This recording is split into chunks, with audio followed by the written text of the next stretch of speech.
మాట్లాడాల్సిందిగా కోరుతున్నాను. అందరికీ నమస్కారం. సభాధ్యక్షుడు రఘునాథరావు గారు, నా తోటి శాసనసభ్యులు, శాసన మండలి సభ్యులు, వివిధ జిల్లాల అధ్యక్షులు, మాజీ శాసనసభ్యులు, మరి భారతీయ జనతా పార్టీ కుటుంబ సభ్యులు, పత్రికా విలేకరులందరికీ కూడా పేరు పేరు నమస్కారం తెలియజేస్తాము. ఈరోజు భారతీయ జనతా పార్టీ శాసనసభ్యులు, శాసన మండలి సభ్యులందరూ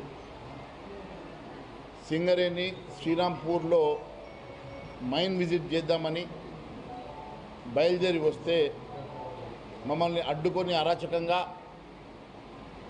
అరెస్టు చేసి ఈరోజు మైన్ విజిట్ చేయకుండా ఆపడం జరిగింది.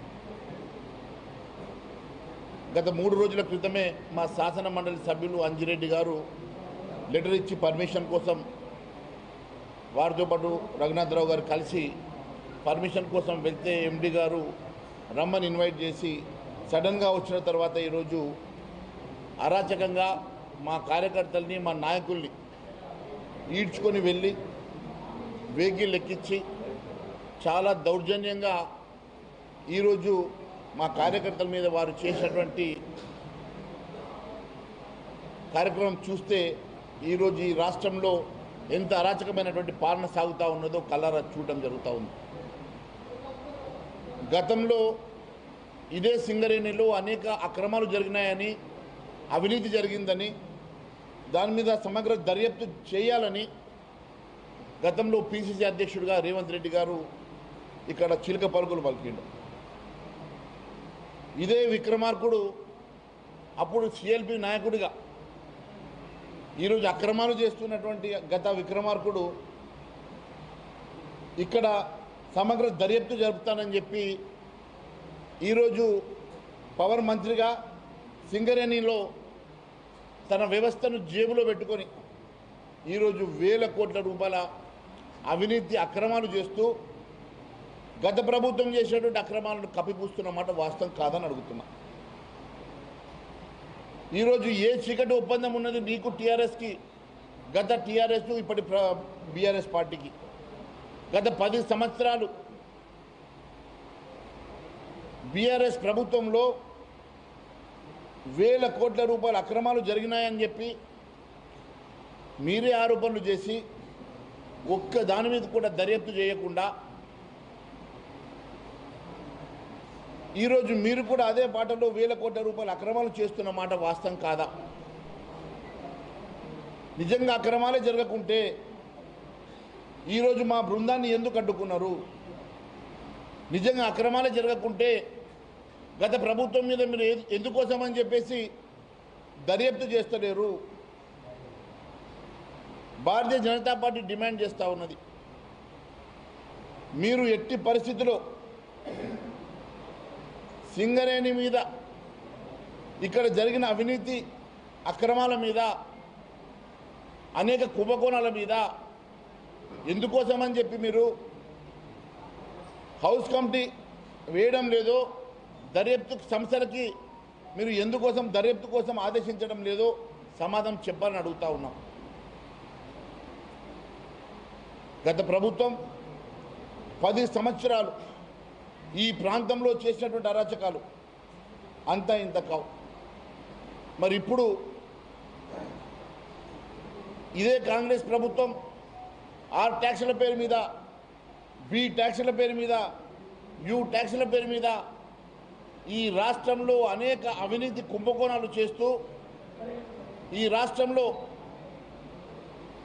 రాష్ట్ర ఖజానాను దోసుకుంటున్నటువంటి ఈ కాంగ్రెస్ ప్రభుత్వం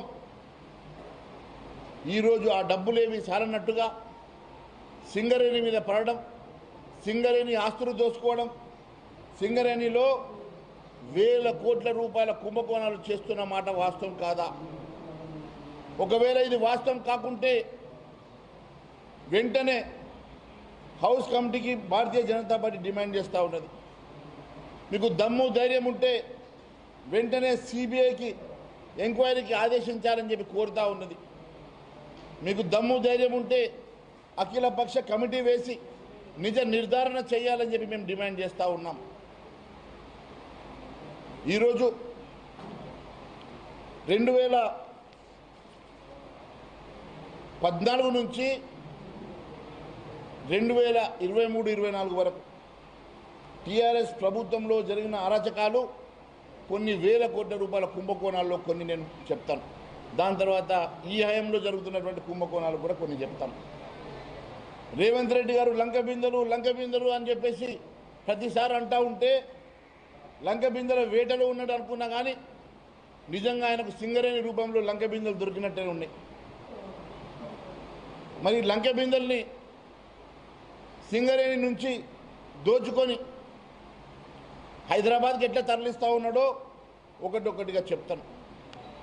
మిత్రులారా, 2014లో ఇదే సింగరేణిలో తాడిచెర్ల బొగ్గు బ్లాకులో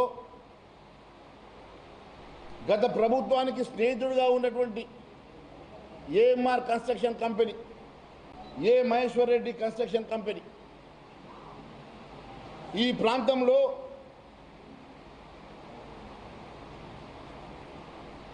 గత ప్రభుత్వం అలొకేట్ చేసినటువంటి గని కేంద్ర ప్రభుత్వం అలొకేట్ చేస్తే రాష్ట్ర ప్రభుత్వం దీంట్లో క్వాలిటీ మైండ్ లేదని దీన్ని రిటర్న్ చేస్తే అప్పుడు రాష్ట్ర ప్రభుత్వం తీసుకొని ఏఎంఆర్ కంపెనీకి ఇచ్చిన మాట వాస్తవం కాదా?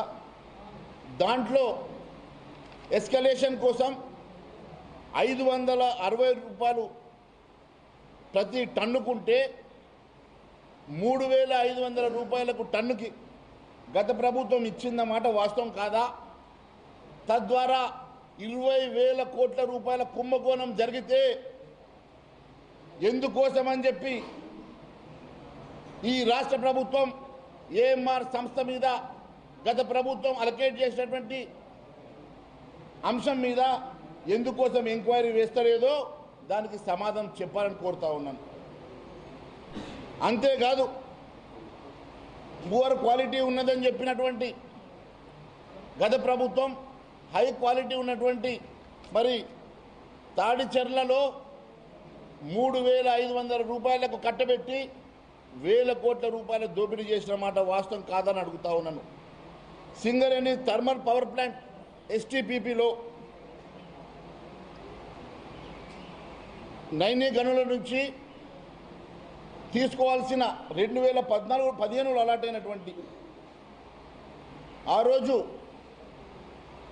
ఆ మైనుని, ఆ బొగ్గుని మరి గత ప్రభుత్వం తీసుకోకుండా బ్రిడ్జ్ లింకేజ్ ఇవ్వకుంటే కొనుగోలు చేయడం వలన సింగరేణికి వచ్చిన నష్టం 289,91,91,00,000. అంతేకాదు, సొంత అవసరాల కోసం 150 మెగావాట్ల విద్యుత్ డిస్క్ని విక్రయించి మళ్ళీ ఎక్కువ ధరకు విద్యుత్ కొనుగోలు చేస్తున్న మాట వాస్తవం కాదా? మీరు ప్రొడ్యూస్ చేసిన విద్యుత్ ఏమో అమ్మేస్తారు, ఎక్కువ ధరకు కొనుగోలు చేస్తారు. దాని ద్వారా ఈ సింగరేణికి 288,96,00,000 రూపాయలు నష్టం జరిగిన మాట వాస్తవం కాదా? నాసిరకం బొగ్గు వినియోగం కోసం 156,10,00,000 నష్టం వాటిల్ల మాట వాస్తవం కాదా? అంతేకాదు, బాయిలర్ ట్యూబ్ లీకేజ్ కారణంగా ప్లాంట్లో 1,053 గంటల పాటు నిలిచిపోతే దానివల్ల సింగరేణికి వచ్చిన నష్టం 219,58,00,000. అంటే గత ప్రభుత్వం బూడిదలో పూర్తిగా కాలిపోకుండా మిగిలిపోయిన బొగ్గు వల్ల 27 కోట్ల నష్టం. మొత్తం ఈ ఒక్క దాంట్లోనే ఎస్టీపీపీలో నష్టం వాటింది 982 కోట్లు, దాదాపు 1000 కోట్ల నష్టం. ఈ రకంగా గత ప్రభుత్వం ఎన్నో రకాలుగా సింగరేణిని నష్టం చేస్తే వాటి మీద ఎక్కడ కూడా ఎంక్వైరీ పెట్టినటువంటి ప్రభుత్వం ఈరోజు 2018 నుంచి 23 వరకు ఓబీఆర్ కాంట్రాక్టులు దాదాపు 36 ఓబీఆర్ కాంట్రాక్టులను మంజూరు చేస్తే 23,486,59,00,000 దాదాపు 23,487 కోట్లు అనుకోండి. ఆ కాంట్రాక్టులు మంజూరు చేస్తే 12.36% నుంచి 32% అధికంగా టెండర్లోకి అధికంగా వారికి కాంట్రాక్టర్కు కట్టబెట్టిన మాట వాస్తవం కాదా? అన్ని చోట్ల టెండర్లు -10%, -15%కి కాంట్రాక్టులు తీసుకుంటా ఉంటే సింగరేణిలో మాత్రం గత ప్రభుత్వంలో 36 మంది కాంట్రాక్టర్లకు 12.36% నుంచి 32% వరకు అధికంగా టెండర్ రేటు కన్నా అధికంగా కట్టబెట్టిన మాట వాస్తవం కాదా? మరి వీటన్నిటివి కూడా రాష్ట్ర ప్రభుత్వానికి కనబడలేదని అడుగుతా ఉన్నా. మరి సింగరేణికి 100 కోట్ల రూపాయలు కాకు కూడా చెప్పింది. 251,05,00,000 రూపాయలు మిస్ అప్రోప్రియేషన్ వల్ల నష్టం జరిగిందని కాగ్ రిపోర్ట్ చెప్తా ఉన్నది. మరి ఇది కళ్ళకు కనబడతలేదా? వాటి మీద రాష్ట్ర ప్రభుత్వం ఎందుకోసం అని చెప్పేసి ఎంక్వైరీ చేస్తలేదో సమాధానం చెప్పని అడుగుతా ఉన్నాను. కాంట్రాక్టులు ఆలస్యం చేయడం వలన దాదాపు 74,19,00,000 నష్టం జరిగింది. మరి దాని మీద ఎందుకు ఈ రాష్ట్ర ప్రభుత్వం ఎంక్వైరీ పెడతలేదు అడుగుతా ఉన్నాను. అంతేకాదు, సర్ఫేస్ ట్రాన్స్పోర్ట్ ద్వారా వినియోగదారుల నుంచి 1,078,94,00,000 అదనంగా వసూలు చేస్తున్న మాట వాస్తవం కాదా? మరి వినియోగదారుల దగ్గరికి వెళ్ళి మీరు వసూలు చేసేటువంటి 1,078 కోట్ల రూపాయలు ఇది వాస్తవం కాదని అడుగుతా ఉన్నాను. శ్రీరాంపూర్ ప్రాంతంలో టన్నుకు 78తో లభించే బాటమ్ యాష్ను వదిలి టన్నుకు 263 రూపాయలకు చెల్లించి ఇసుక కొనుగోలు చేయడం వలన సింగరేణికి 26 కోట్ల రూపాయల నష్టం వాటిల్ల మాట వాస్తవం కాదా? ఈ రకంగా దీనివల్ల 1,430 కోట్ల రూపాయలు నష్టం జరిగిన మాట వాస్తవం కాదా? మరి గత ప్రభుత్వం 1,000 కోట్ల రూపాయలు నష్టం చేసి గత ప్రభుత్వం 36 ఓబీఆర్లను ప్రైవేట్ గుత్తదారులకు 35% అధికంగా రేట్లకు ఇచ్చినా వాటి మీద స్పందించినటువంటి రాష్ట్ర ప్రభుత్వం మీకు టీఆర్ఎస్కి మధ్యలో ఉన్నటువంటి చీకటి ఒప్పందం ఏందో బట్టబయలు చేయాలని చెప్పేసి భారతీయ జనతా పార్టీ డిమాండ్ చేస్తూ ఉన్నది. మరి కాంగ్రెస్ ఏం తక్కువదిన్ననా? గత ప్రభుత్వం 1,000 కోట్ల రూపాయలు దోచుకుంటే మేమేం తక్కువనా అన్నట్లు కాంగ్రెస్ ప్రభుత్వం కూడా సైట్ విజిట్ సర్టిఫికేట్ అని కొత్తగా ఒకటి బూటకం పెట్టింది. సైట్ విజిట్ సర్టిఫికేట్ అంటే కాంట్రాక్టరు టెండర్ వేయాలంటే సైట్ విజిట్ సర్టిఫికేటు, దొంగగాడు ఇంటికి రాడు. సైట్ విజిట్ సర్టిఫికేట్ ఎవరికి కావాలో గాళ్ళకే ఇస్తాడు, అందరికి ఇయ్యడు. వాళ్ళు అనుకున్న వాళ్ళకే టెండర్లు వస్తాయి. అందుకనే మీరు చూస్తే వీకే ఓసీ మొన్ననే ఓపెన్ క్యాస్ట్ వీకే ఓసీలో మరి అది కట్టబెట్టినటువంటి కాంట్రాక్టర్ మరి రేవంత్ రెడ్డికి ఏమవుతాడు? రేవంత్ రెడ్డికి ఎట్లా బంధుత్వం ఉన్నది? మరి రేవంత్ రెడ్డి ఆయనకు ఎందుకు కట్టబెట్టిండు? ఎంత అధికంగా కట్టబెట్టిండు? మరి దీని మీద రేవంత్ రెడ్డి గారు సమాధానం చెప్పాలని కోరుతా ఉన్నా. అంతేకాదు, ఈ సర్టిఫికెట్ భారతదేశంలో ఏ కోల్ మైన్లో మరి ఇది లేనటువంటి సర్టిఫికెట్ పాలసీ ఈ తెలంగాణ రాష్ట్రంలోనే సింగరేణి కాలరీస్లోనే ఎందుకోసం అని చెప్పి ఇంప్లిమెంట్ చేస్తూ ఉన్నారో దీనికి సమాధానం చెప్పాలని మేము అడుగుతూ ఉన్నాం. అంతేకాదు, కోల్ ఇండియాలో ఈ విధానం లేదు. అంతేకాదు, మరి అనేకమైనటువంటి బొగ్గు సంస్థల్లో లేనటువంటి కొత్త కొత్త నిబంధనలు తీసుకొచ్చేసి మీరు ఇక్కడ అనుకున్న వాళ్ళకే అత్యధిక రేట్లకు కట్టబెట్టాలన్న ఒక ఉద్దేశంతో మీరు చేస్తున్నటువంటి ఒక బూటకపు నాటకము కాదా అని చెప్పి అడుగుతా ఉన్నా. మరి ఈ రకంగా నైనీ బ్లాక్ మొన్ననే మీరు చూసిండ్రు. నైనీ బ్లాక్ కేంద్ర ప్రభుత్వం ఇస్తే కేంద్ర ప్రభుత్వం నుంచి తెచ్చుకొని టెండర్లు తెచ్చుకొని ఈరోజు ఉప ముఖ్యమంత్రి గారు నా మనిషికి కావాలని, ముఖ్యమంత్రి గారు నా మనిషికి కావాలని మీరు కొట్లాడి ఈరోజు ఆ టెండర్లు క్యాన్సిల్ చేసిండ్రు. నిజంగా అవే బొగ్గు కానీ ఈరోజు ఓపెన్ అయ్యి ఉంటే ఈరోజు మీరు బయట కొనుగోలు చేయాల్సిన అవసరం లేదు, 100,000 కోట్ల రూపాయలు నష్టపోయే అవసరం లేదు కదా. మరి దేనికోసం అని చెప్పేసి ఈ రకంగా మీరు మేనేజ్మెంట్ చేతుల్లో పెట్టుకొని సింగరేణిని ఎందుకు ఇట్లా నష్టాల పాలు చేస్తూ ఉన్నారు? ఈ రాష్ట్రంలో 51,500 కోట్ల రూపాయలు ఈ రాష్ట్ర ప్రభుత్వం సింగరేణికి బకాయి పడి, సింగరేణిలో అనేకమైనటువంటి కార్మిక సంఘాలకు కానీ 40,000 మంది కార్మిక జీవితాలు కుటుంబాలు ఆధారపడ్డటువంటి సింగరేణిని మీరు అన్యాయం చేస్తున్న మాట వాస్తవం కాదా? వారికి ఉండడానికి కనీస సౌకర్యాలు లేవు, వారికి క్వార్టర్స్ సరిగా లేవు, వారికి నీటి సౌకర్యాలు సరిగా లేవు, బేసిక్ ఇన్ఫ్రాస్ట్రక్చర్ లేదు, స్కూళ్ళు లేవు, కాలేజీలు లేవు, హాస్పిటళ్ళు లేవు, వారికి సేఫ్టీ మెజర్స్ తీసుకోవడానికి అక్కడ సేఫ్టీ ఎక్విప్మెంట్ లేదు. అనేక రకాలుగా ఈ డబ్బు మీరు ఇచ్చి ఉండుంటే ఈరోజు సింగరేణి కార్మికులతో పాటు ఈ ప్రాంతం అంతా అనేక రకాలుగా అభివృద్ధి చెందుతుండే కదా. ఎందుకోసం అని చెప్పి మరి 51,500 కోట్ల రూపాయలు బకాయి ఉన్నటువంటి రాష్ట్ర ప్రభుత్వం సింగరేణికి ఎందుకు వాపస్ కడతలేదు, ఆ బకాయిలు ఎందుకు చెల్లిస్తలేదు అని ప్రశ్నిస్తూ ఉన్నాం. అంతేకాదు 51% అది వాటా ఉన్నది, మేము మేనేజ్మెంట్ చేస్తున్నాం కదా అని మీరు చీకట్లో అనేక అక్రమాలు చేస్తూ ఈ ప్రాంతంలో అనేకమైనటువంటి అవినీతి కార్యక్రమాలు చేస్తున్నమాట వాస్తవం కాదా? అంతెందుకు సోలార్ స్కామ్. ఈరోజు నేను మీకు ఒక విషయం తెలియజేస్తాను. మరి అనేకంగా ఈ రాష్ట్రంలో ఉన్నటువంటి మరి ఒకవైపు 40 లక్షల మెట్రిక్ టన్నులు అన్యాక్రాంతమైందని చెప్పి మా కేంద్ర మంత్రివర్యులు కిషన్ రెడ్డి గారు స్వయంగా లెటర్ రాస్తే దాని మీద స్పందించినటువంటి ముఖ్యమంత్రి గారు నిజంగా మరి 40 లక్షల మెట్రిక్ టన్నుల కోల్ అక్కడ ఉన్నదా, లేకుంటే మీరు ఇప్పుడు తక్కువ ప్రొడక్షన్ చేసి చూపించి ఎక్కువ ప్రొడక్షన్ చేసి అది తీసుకుపోయేసి మేనేజ్ చేయడానికి మీరు ఒక పథకం ప్రకారంలో ఈరోజు పథకం వేస్తున్నారు కాబట్టి మమ్మల్ని ఇక్కడికి రానివ్వలేదా? ఈరోజు మరి 40 లక్షల మెట్రిక్ టన్నుల కోల్ ఏమైందో కిషన్ రెడ్డి గారి రాసినటువంటి లేఖకు ఎందుకు సమాధానం చెప్తలేరు? మరి 40 లక్షల మెట్రిక్ టన్నులు ఏమైందో సమాధానం కావాలని మేము కోరుతా ఉన్నాం. అంతేకాదు అనేకమైనటువంటి అక్రమాలు మరి ఇక్కడ మేము చూడడం జరిగింది. మరి ఈరోజు 107 మెగావాట్ల సోలార్ ప్రాజెక్టు 5,04,00,000 రూపాయల వ్యయంతో అమలు చేస్తే దేశవ్యాప్తంగా సగటున కేవలం 3.5 కోట్లకు మాత్రమే ఉండడం, కానీ సింగరేణిలో మాత్రమే 5,04,00,000.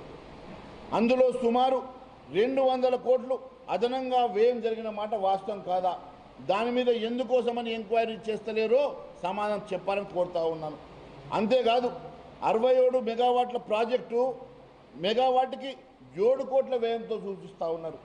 అంటే దేశంలో సగటున ఉన్న దానికి డబల్ రేటు పెట్టిండ్రు. అంటే దాదాపు 480 కోట్లు ఖర్చు పెట్టి మీరు ఇప్పటి వరకు పూర్తి చేయలే. 240 కోట్ల రూపాయలు అత్యధికంగా ఖర్చు పెట్టినా ఇప్పటికీ అది పూర్తి చేయక ఆ గ్రిడ్కి అనుసంధానం ఇంకా చేయలేదంటే మరి కుంభకోణం వెనుక ఉన్నటువంటి రహస్యం ఏంది? మరి ఆ కాంగ్రెస్ ప్రభుత్వానికి టీఆర్ఎస్కి ఉన్నటువంటి ఒప్పందం ఏందో, చీకటి ఒప్పందం ఏందో బయట పెట్టాలని చెప్పి కోరుతా ఉన్నాం. మరి గతంలో ఇండియన్ ఆయిల్ కార్పొరేషన్ నుంచి నేరుగా డీజిల్ కొంటుండే, ఇప్పుడు మరి గుత్త ధరలతో ఎందుకు కొంటా ఉన్నారు? మధ్యవర్తుల ద్వారా కొనుగోలు చేయడం వలన అధికంగా సింగరేణి మీద భారం పడుతున్నమాట వాస్తవం కాదా? ఎన్ని రకాలుగా దోచుకోవాలని అన్ని రకాలుగా దోచుకుంటున్నారు. మరి ఈ ప్రభుత్వం ఒకవైపు దోపిడీ చేస్తూ మరి గత ప్రభుత్వం చేసిన దోపిడీ మీద ఎందుకోసమని ఎంక్వైరీ చేస్తలేదో, ఎందుకోసం ఇన్వెస్టిగేషన్ చేస్తలేదో సమాధానం చెప్పాలని చెప్పేసి మరి మేము డిమాండ్ చేస్తూ ఉన్నాం. ఎట్టి పరిస్థితుల్లో సింగరేణి తెలంగాణ ప్రజల ఆస్తి.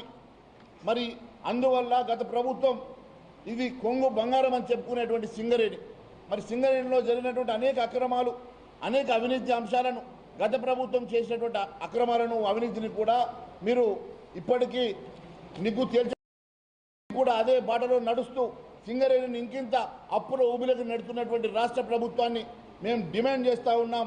వెంటనే హౌస్ కమిటీ వేయండి, వెంటనే సిబిఐ ఎంక్వైరీకి డిమాండ్ చేస్తూ ఉన్నాం. వెంటనే ఈ ప్రాంతంలో మీరు చెల్లించాల్సిన బకాయిలు చెల్లించి ఈ ప్రాంత కార్మికులని, ఇక్కడ ఎంప్లాయీస్ని ఆదుకోవాలని, మరి దీని మీద సమగ్ర దర్యాప్తు చేయాలని, హౌస్ కమిటీ వేయాలని చెప్పి భారతీయ జనతా పార్టీ డిమాండ్ చేస్తూ ఉన్నది. కేంద్ర ప్రభుత్వ వాటా 49%. కార్మిక శాఖ మంత్రి కిషన్ రెడ్డి గారు మీరే దీంట్లో రాష్ట్రంలో సిబిఐ ఎంక్వైరీ చేయాలంటే రాష్ట్ర ప్రభుత్వం కాన్సెప్ట్ కావాలి. రాష్ట్ర ప్రభుత్వం కాన్సెప్ట్ ఇస్తే కిషన్ రెడ్డి గారు సిద్ధంగా ఉన్నామని లేఖలు చెప్పారు. మేము ఏ ఎంక్వైరీ చేయించడానికైనా సిద్ధంగా ఉన్నాం. రాష్ట్ర ప్రభుత్వం ముందు హౌస్ కమిటీ వేయండి, నిర్ధారణ చేయండి, అఖిలపక్ష కమిటీ వేయండి, అవసరం అనుకుంటే సిబిఐ ఎంక్వైరీకి రాయండి, సిబిఐ ఎంక్వైరీ కూడా చేయడానికి సిద్ధంగా ఉన్నాం.